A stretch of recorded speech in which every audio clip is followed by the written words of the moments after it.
Le Grand Matin Sud Radio, 7h-9h, Patrick Roger.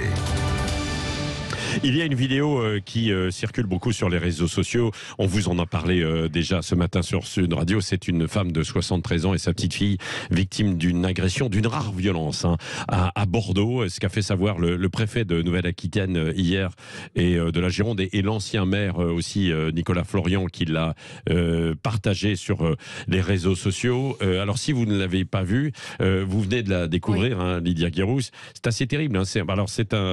Elles sont à l'entrée de leur porche de l'immeuble, elles regardent ce qui se passe un peu dans la rue et donc surgit ce monsieur qui a l'air d'être un SDF et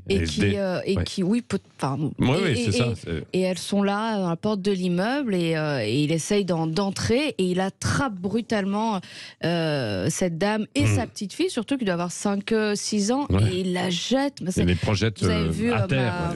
Ma réaction, j'ai été c'est d'une violence inouïe qui semble être une violence gratuite pour l'instant, d'après ce qu'on voit, mais oui. Alors après, certains vont dire oui, mais la violence a toujours existé, il y a toujours eu des agressions. Ça se multiplie beaucoup quand même. Oui, on a l'impression que ça se multiplie plus, quoi. Et puis que surtout, comme si c'était décomplexé cette violence, quoi. Les élus, on en a parlé pour avec un oui, pour un non. Pour un oui, pour un non. Éric Revel. Oui, moi j'ai été choqué, bouleversé par cette vidéo. Je vous le dis, j'ai une espèce on est mal à l'aise quand on regarde des images d'une telle violence.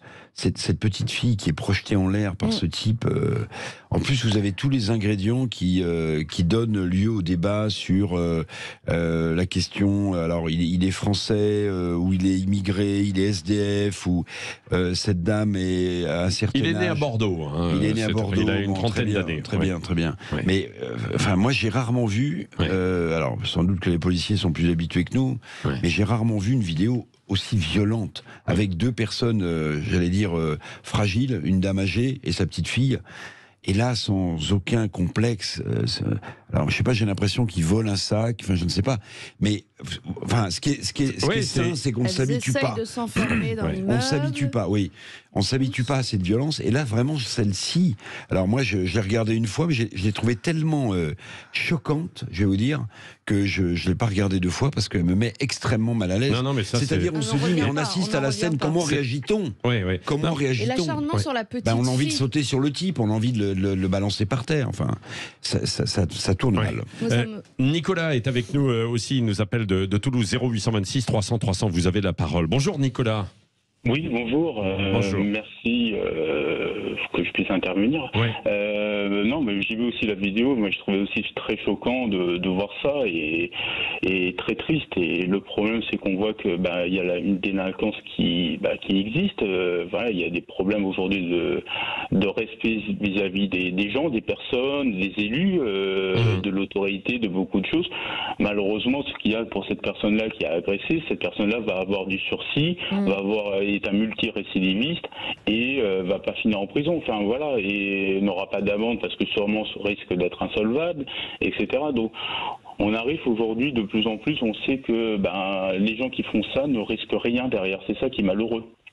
Ou peut-être sera-t-il un déséquilibré et pas de responsabilité. Visiblement, c'est quelqu'un qui traînait en fait dans le quartier, quoi. Ce que disait une commerçante que l'on a eue ce matin, évidemment, dans un reportage, c'est qu'il y en a beaucoup, effectivement, dans le quartier Laoulet, du côté du cours de la Martinique, quoi. Nicolas, c'est-à-dire que on a l'impression que cette violence que je disais tout à l'heure, elle est décomplexée en fait dans la société. Pour un oui, pour un non. En dehors, parce qu'il y a toujours eu de la violence et des vols, des agressions. Mais là, un peu partout, quoi, non ? Oui, c'est tout à fait. C'est un peu partout. Et le problème, c'est que, comme vous avez dit, ça peut aussi bien sur les forces de l'ordre, sur les élus, sur les professeurs, sur beaucoup de choses. Les infirmières. Voilà, médecins, infirmières, ça peut être même au boulot, au travail. Les gens n'ont plus peur maintenant, malheureusement. Comme on dit, c'est décomplexé parce que derrière, ils réagissent sur le coup de la colère, peut-être, ou sur d'autres choses, mais ils savent que derrière, ils risquent pas d'avoir des travaux d'intérêt général, ils savent qu'ils vont pas avoir d'amende, qu'ils vont pas aller en prison. Donc tout ça, les gens s'en fichent maintenant. Je veux dire, aujourd'hui, on est pour moi, dans une société où on s'en fiche, on sait qu'on a il n'y a plus le respect, on n'a plus peur. Que s'il y avait eu un peu une peur de l'autorité, ou le respect de l'autorité, je pense que les gens ne feraient pas autant de bêtises. C'est un avis. Lydia Guirousse. Oui, quand on est dans une société où les personnes n'ont plus peur de s'attaquer à un policier, de s'attaquer à un élu, donc à l'autorité, évidemment que s'attaquer aux voisins, à la personne dans la rue, ce n'est quasiment rien pour ces gens-là. Donc il y a un verrou qui a sauté dans notre société et c'est assez effrayant.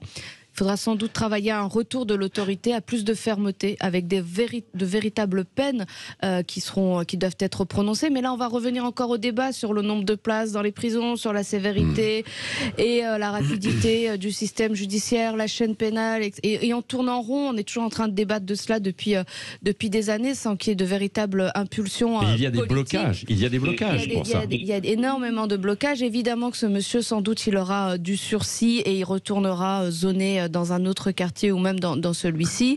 Et moi, ça m'a rappelé immédiatement l'agression de cette personne âgée à Cannes. Vous savez, des jeunes qui se sont acharnés sur une octogénaire. Et c'est terrifiant pour un oui, pour un non, pour un mauvais regard. Une violence qui est aussi parfois le fait de bandes de jeunes filles. Et en fait, elle se généralise et on se demande comment on va pouvoir la contenir. Certains parlent aussi du post-Covid, mais je crois que c'est un peu la grosse excuse. C'est vrai qu'on a dit... Et si je peux me permettre... Oui, Nicolas. Quand on voit aujourd'hui l'autorité, etc., mais on va prendre juste ce qui peut le plus peut le moins pour moi.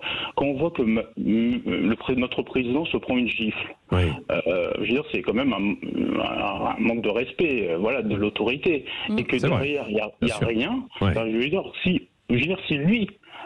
si la personne qui agresse le président n'a rien... la personne, il y avait une comparution quasi immédiate, tout de même. Mais la personne, elle est ressortie, elle est passée à TPMP après, je veux dire, chez Hanouna, je veux dire, désolé de dire ça, mais ça montre que on peut agresser n'importe qui et on risque rien, je m'excuse. C'est ça qui fait peur, on risque rien, c'est ça, et je trouve ça triste. Voilà, donc si le président peut agresser un président, on peut agresser un élu. Les gens se disent. Bien sûr, c'est vrai, et puis même des policiers, Éric Revel. Mais je partage l'idée que sans sanction pénale, la société est en train de basculer. Mais vous savez de quoi elle risque de basculer quand vous avez une société à cran socialement, en termes de pouvoir d'achat, et une société qui se fait agresser régulièrement avec des images aussi horribles que celles qu'on a vues à Bordeaux. Le risque, c'est que les gens se fassent justice eux-mêmes. C'est ça le risque. Vous voyez, c'est vrai. Alors, on ne peut pas le souhaiter, mais au bout d'un moment, s'il n'y a pas de réponse pénale, si les forces de l'ordre sont débordées, si c'est votre grand-mère qui est agressée, vous réagissez comment ? Comme David Lisnard l'avait dit à propos de cette femme agressée à Cannes, c'est-à-dire qu'il aurait peut-être lui-même été en prison, mais il aurait réagi. Et on en est là. Ça, c'est évidemment extrêmement dangereux, du coup, de se faire justice soi-même. Merci Nicolas, merci Éric Revel, et Lydia Guirousse, et vous au 0826 300 300. On va continuer de débattre. Mettez-vous d'accord dans un instant avec tous nos débatteurs, et puis je reste avec vous jusqu'à 10h. Oui, c'est comme ça. Valérie Expert, vous la retrouverez demain.